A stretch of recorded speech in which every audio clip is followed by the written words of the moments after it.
Welcome children.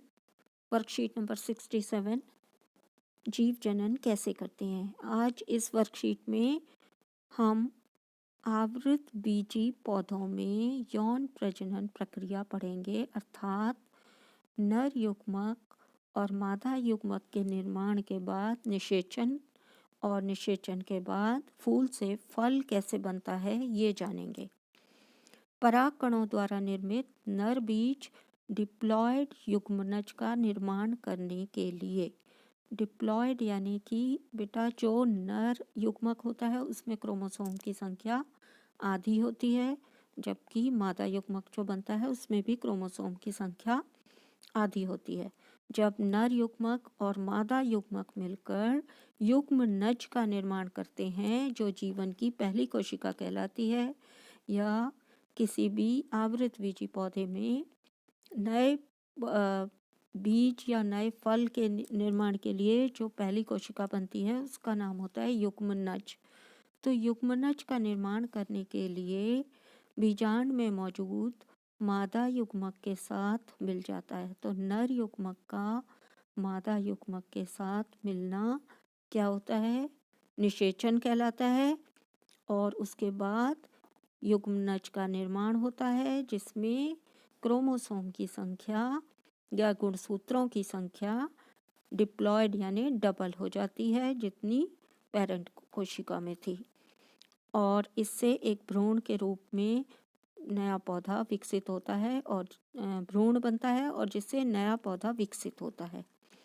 पराग कणों का परागण नामक प्रक्रिया द्वारा पुंकेसर से वर्तिकाग्र में स्थानांतरित किया जाता है। परागकण वर्तिकाग्र तक कैसे पहुंचते हैं? परागकणों का वर्तिकाग्र तक पहुंचना, ये प्रक्रिया क्या कहलाती है? ये प्रक्रिया परागण कहलाती है। परागण दो तरह का होता है, कौन कौन सा? एक स्वपरागण होता है और दूसरा परपरागण होता है। स्वपरागण क्या होता है बच्चों? यदि एक पुष्प के परागकोश से निकले हुए परागकण उसी पुष्प के वर्तिकाग्र तक पहुंचते हैं तो उसे हम स्वपरागण कहते हैं। जबकि अगर किसी परागकोश से निकले परागकण दूसरे पुष्प के पराग वर्तिकाग्र पर पहुंचते हैं तो उसे हम परपरागण कहते हैं। परपरागण के लिए जीवित परागणकों जैसे कि मनुष्य, जानवरों, कीड़ों या फिर अजैविक माध्यमों वायु, हवा और पानी की मदद से किया जाता है।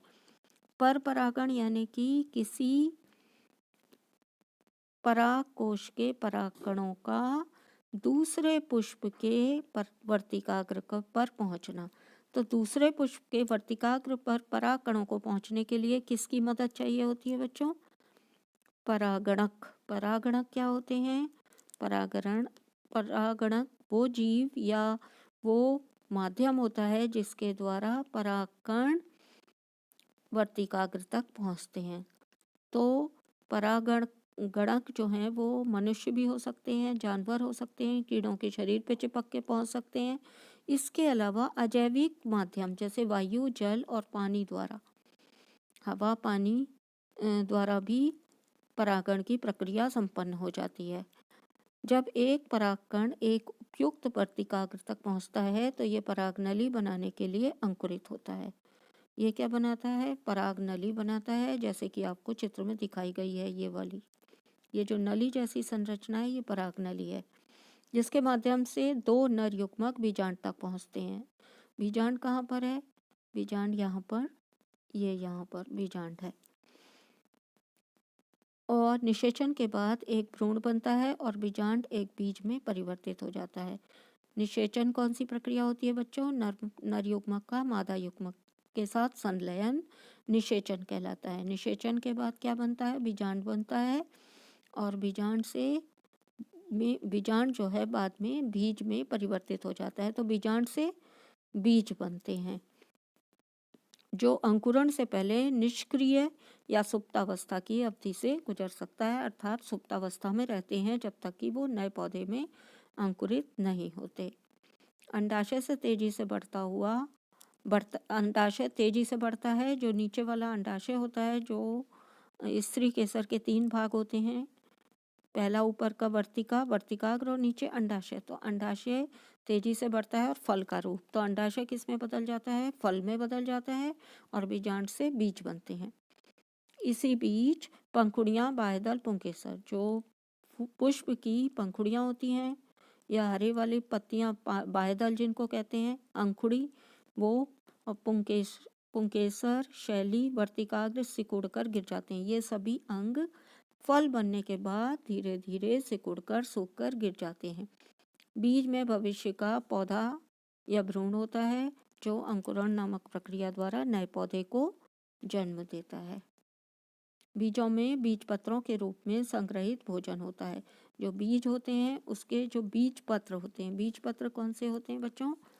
अगर जैसे आपने राजमा का बीज देखा होगा, तो ये राजमा एक बीज होता है। इसको अगर हम पानी में डालते हैं तो ये 2 इस तरह भागों में खुल जाता है।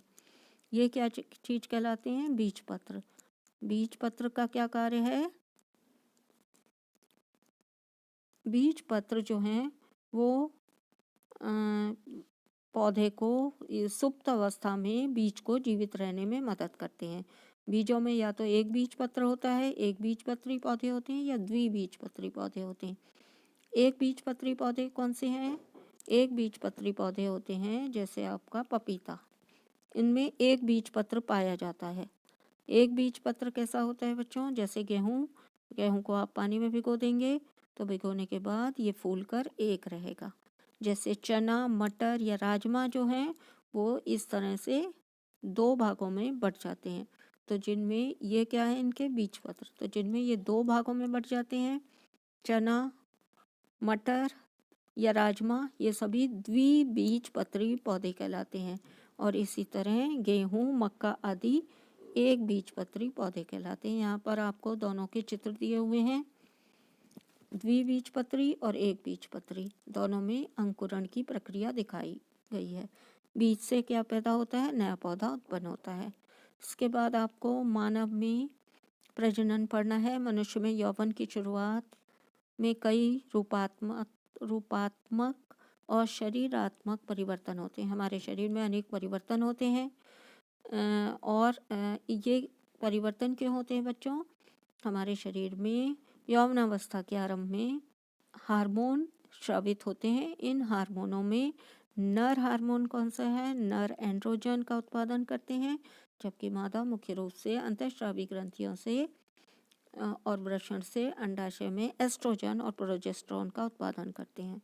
तो जो हार्मोन है, हार्मोन का क्या चीज़ होती है बच्चों? हार्मोन अंतःस्रावी ग्रंथियों से निकलने वाले सिक्रीशन को हम हार्मोन के नाम से जानते हैं। अंतःस्रावी ग्रंथियों को हम नलिका विहीन ग्रंथियां भी कहते हैं, क्योंकि इनके जो सिक्रीशन है या स्राव होते हैं उनको बहने के लिए नलिकाएं नहीं पाई जाती, इसीलिए इनको हम नलिका विहीन ग्रंथियां या अंतःस्रावी ग्रंथियां कहते हैं। अंतःस्रावी ग्रंथियों से निकलने वाले स्राव या सिक्रीशन को हार्मोन कहते हैं।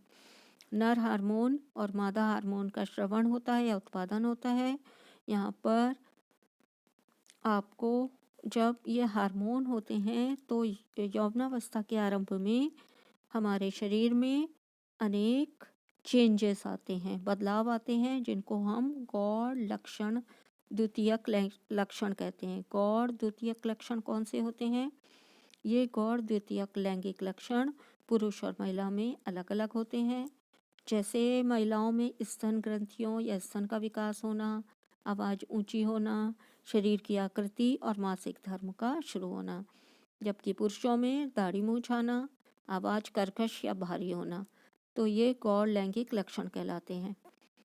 नर और मादा युग्मक उत्पादन के बाद यौवन के दौरान संबंधित प्रजनन अंगों वृषण और अंडाशय में शुरू होता है। यौवनावस्था के बाद मादा के शरीर में मादा युग्मक और नर के शरीर में नर युग्मक के निर्माण की प्रक्रिया शुरू होती है। प्रजनन आयु के दौरान जो उसके जीवन काल तक बना रहता है, तो नर में जो प्रजनन आयु है वो उसके जीवन काल तक बनी रहती है। शुक्राणु शुक्राणु हम किसको कहते हैं? शुक्राणु यानी नर युग्मक होते हैं।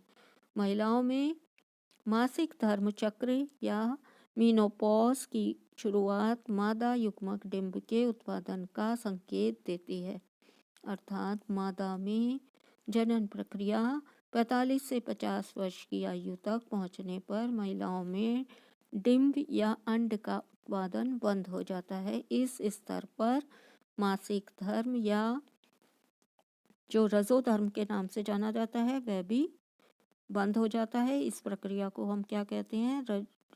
रजो निवृत्ति कहा जाता है। अब हम क्वेश्चन आंसर कर लेते हैं। पहला क्वेश्चन आपसे पूछा गया है, मानव नर और मादा में गौड़ यौन लक्षण क्या है? तो जो गौड़ यौन लक्षण अर्थात जब हार्मोन बनते हैं, हार्मोन के बाद हमारे शरीर में जो चेंजेस आते हैं उन्हें हम क्या कहते हैं? गौड़ यौन लक्षण या लैंगिक लक्षण कहते हैं, जो नर और मादा के शरीर में अलग अलग होते हैं। यहाँ पर दोनों के बारे में लिखा हुआ है, आपको दोनों के बारे में बताना है। नर चेहरे पर दाढ़ी मूंछ आना, आवाज़ का मोटा या भारी होना या फटना। जो मादा है या फीमेल होते हैं उनमें स्तन के आकार में वृद्धि होना और रजोधर्म का शुरू होना, ये गौड़ लैंगिक लक्षण है। क्वेश्चन नंबर 2 में आपसे पूछा गया है, परागणक के क्या कार्य हैं?